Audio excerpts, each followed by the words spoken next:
శ్రీమద్భగవద్గీత జ్ఞానయజ్ఞము 2వ అధ్యాయంలో 5వ శ్లోకం. గురూన్ హత్వా హి మహానుభావాన్ శ్రేయో భోక్తుం భైక్షమపీహ లోకే హత్వార్థకామాంస్తు గురూనిహైవ భుంజీయ భోగాన్ రుధిరప్రదిగ్ధాన్. భావము: కృష్ణ, గురువులు మహానుభావులు.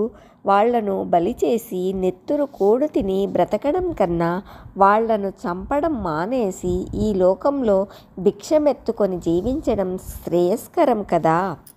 వివరణ: కృష్ణ, మహాత్ముల్ని, గురువుల్ని చంపి రక్తంతో తడిసిన భోగాలను అనుభవించడం కన్నా ఈ లోకంలో బిచ్చమెత్తుకొని తృప్తిగా జీవించడమే మంచిదని భావిస్తున్నా.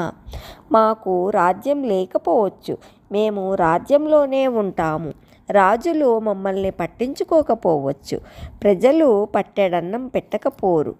4 ఇళ్ల ముందు నిలబడి ఒక చెట్టు కింద కూర్చుంటే చాలు, కాలం గడుస్తుంది. కానీ యుద్ధం చేసి రాజ్యాన్ని చిక్కించుకోవచ్చు.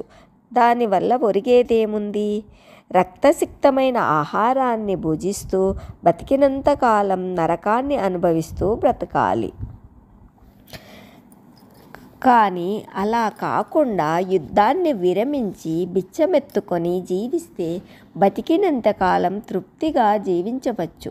మరణించిన తరువాత పాప రుణం లేదు కనుక పాప ఫలితాన్ని అనుభవించడానికి నరకానికి వెళ్ళనవసరం లేదు అని భావిస్తున్నాడు అర్జునుడు.